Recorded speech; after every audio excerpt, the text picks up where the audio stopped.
I went from bronze to mythic and constructed in one season. Here's how.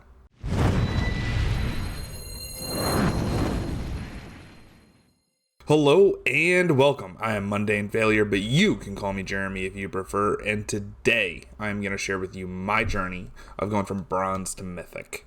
Let's jump in. So I started in bronze, obviously, and I decided I wanted to start off with one of the best decks in the format. See, it had been a while since I'd played any MTG, like 5 months, so I wanted to have every advantage possible. So I went to MTG Goldfish, my favorite MTG website, and I went to the standard metagame section. I picked a deck that I thought looked cool and was in like the top 3 most played decks, and I was off. I ended up picking up blue-red turns. Here's the deck list. Basic idea of the deck is to stall the opponent out as long as possible and draw a ton of cards until you're able to take several turns in a row and win the game with bird tokens. Keep in mind that I had absolutely zero idea of what the metagame was. I was going in blind. So I started absolutely dominating in bronze, which should be no surprise. I'm using one of, if not the, best deck in the format, and I'm playing against people who are bronze, which means they're either new to Magic, bad at Magic, or they have very few rare mythic wildcards and are playing bad decks as a result. I rolled through bronze. Then I got into silver. I ended up dropping one game at silver, but through and through, I was again dominating the rank with my tier S deck. About halfway through silver, I remembered something from when I made mythic runs in the past.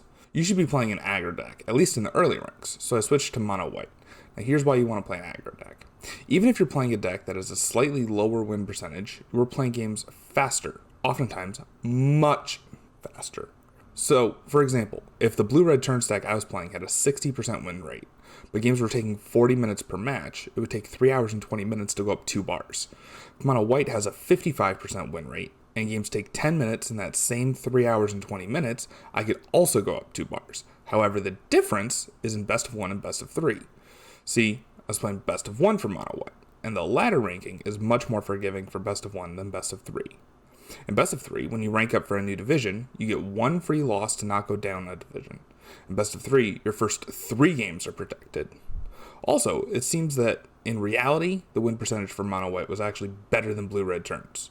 So I should have been playing mono white the entire time. Really quick, before we go on, if you're still watching this video, please hit the like button. This video took a ton of time to make, and any support you could show would go a long way. Anyways, back to the video. So we played mono white for a while, all the way to diamond. And then I got stuck. Diamond is realistically where all the high skill players are. The laddering system is very forgiving in bronze and silver, giving you double the amount of bars for each win and not deranking for losses. In gold and platinum, the difficulty is a little higher, but almost anyone can get to gold because of the previously stated reasons of bronze silver, and platinum is just a step above gold.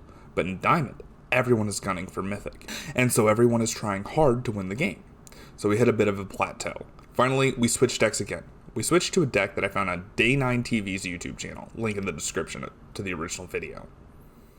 We were going to be playing blue-black control. See, I haven't mentioned this yet, but I picked a very peculiar time to start this challenge. I started in the middle of the month, and a couple of days after I started, there was a new set released, Innistrad Crimson Vow. And with Crimson Vow, there was a new powerhouse control card released, Hullbreaker Horror. The other reason we switched decks was for a secret reason, for a video that will be coming out in a couple of weeks. Be sure to keep your eyes open for that one. It's gonna be a big one. Anyways, here's the deck list. We did end up making a couple of changes to the deck list throughout the games, but it stayed mostly the same throughout. The reason to play this deck is Hullbreaker and Leer. Those 2 cards are a match made in heaven, and if you ever have both of them on the battlefield at the same time, it is almost impossible to lose. But more on those 2 cards in a moment.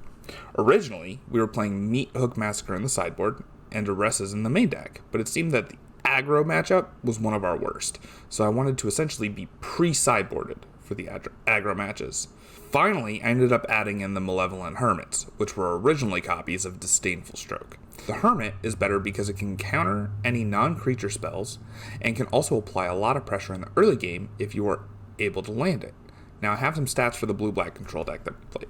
We started in Diamond 4, and it took us 51 matches to get from Mythic from 4 bars into Diamond. We had a win rate of 54.9%, winning 28 of 51 matches. It was an absolute slog to get through Diamond, taking several hours of gameplay, and while we may have been able to get there faster with a mono white deck, or a mono green deck for that matter, I think this was more fun. I'm definitely more of a control player than an aggro player, and I had a ton of fun playing this deck. Hullbreaker is an absolutely insane card, and as far as I'm concerned, is good enough on its own to beat a lot of decks. If you have a few cheap instants, it can just clean up against the turn stack, and it can bounce any tokens, poofing them out of the game. When combined with Lear being able to cast your entire graveyard, you are Thanos with the Infinity Stones. Lear is also just a great control mirror card. If you are able to essentially draw your entire graveyard, you are winning the card advantage game, which is what the control mirror is all about. I had a ton of fun playing these decks through the ranks, and I plan on maintaining my Mythic rank going forward. If you have any suggestions on decks to play going forward, please leave a link in the comment section and I will absolutely check it out. I hope you enjoyed the video. Thanks for watching, have a wonderful day, and I love you.